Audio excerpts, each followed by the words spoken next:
Hi everyone, this is Russ Skolkman from Wetsuit Survival, and today I'm going to talk about snares for survival food procurement. Snares should be part of a food plan for long-term survival. Snares are a passive form of gathering food. Passive versus active. Active is hunting, fishing, gathering. Passive is more like traps, snares, trot lines, that sort of thing. Today I'm just going to talk about one of those, and that's snares. The snare itself, like a wire snare, is easy to make, and I'll show you how to do that. The hardest thing about snares is figuring out where to place them and getting the right size for the critter that you're trying to catch.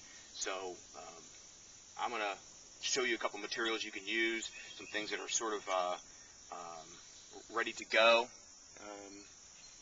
and you can just use them kind of out of the kit, or you can make your own. So anyway, this is brass wire. It's 28 gauge. It's pretty small, so you're going to use it to catch really small critters like squirrels. 26, 24 gauge, 22 gauge, is going to be larger. You just got to make sure that the size is right for the animal. Otherwise, they'll break it. They'll pull it loose. Animals are freakishly strong for their size, and once they're caught, they're going to try to get away. So this is brass wire. You could use stainless steel wire. Sometimes coated wire is too slippery and it doesn't work. You can also use something I've discovered is kind of cool, is from the fishing department, is like these little leaders, stainless steel leaders. They have little hooks and eyes, or little eyes rather, on each side. And so really a simple matter to make a loop with one of these and just run it through like that, and you've already got a snare. But we're going to talk about brass ones because people can carry a roll of brass wire in their pack and make one. So what you do first is you just make a little loop on the end of the wire, like that.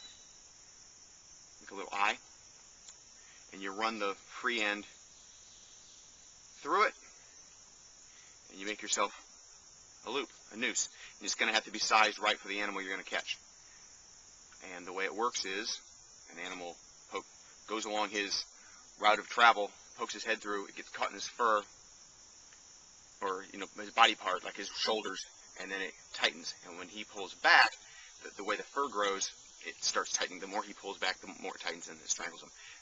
Now, these are, like, I'm in Indiana, and these are considered inhumane and cruel way of trapping animals, so they're illegal, I suppose, because they strangle themselves to death, or they get caught in other parts of their body, and the wire cuts into them, and they struggle and struggle, and then they exhaust themselves, and you find them there still alive, but kind of messed up, and you got to kill them, which is fine. That's part of the deal. But they're considered inhumane. So if you practice them, just be advised of your local game laws in your state. So you can see how that's the principle behind it. You can see how that would be similar.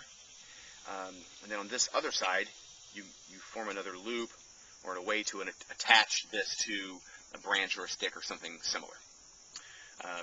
That has to be very, very sturdy because the animal will pull it loose. So it's best if you attach it to an actual live branch, right, as opposed to a stake that you drive into the ground. Kind of the rule of thumb on snares is you need 10 of these things to catch one animal. And that's true with any kind of deadfall or any kind of trap, or even like a jug fishing or anything. You need about 10 of those to catch one thing. So the good news is if you got nothing else to do in a long-term survival situation, you'd set 10 of these out, 20 of these out, 40 of these out, and you don't have to do anything else other than check your traps every day. So I guess the final takeaway point on this is to be good at it. You have to know your area that you're operating in. You have to understand animal behavior and patterns to figure out what you're catching, what size they are, where they go, and where they travel. Once you spend some dirt time learning that kind of stuff, it'll get much easier to figure out where animals go. Now, here I'm down by the water, and there's raccoon, and yeah, these are all raccoons. I thought they're not possums, but they're raccoon prints. That's a big animal. You need some strong wire, and you need to be pretty tricky to catch those guys because they're pretty crafty. But rabbits and squirrels are a lot easier. So study your area, spend some serious dirt time learning animal behavior and patterns and figuring out what's right and what's wrong and what time they move and where they move, and you'll increase your chances of success for catching an animal. So anyway, hopefully it gives you something to think about. Snares, kind of Snares 101 for survival. Thanks for listening. I'm Russ Kolkman from Wetsuit Survival.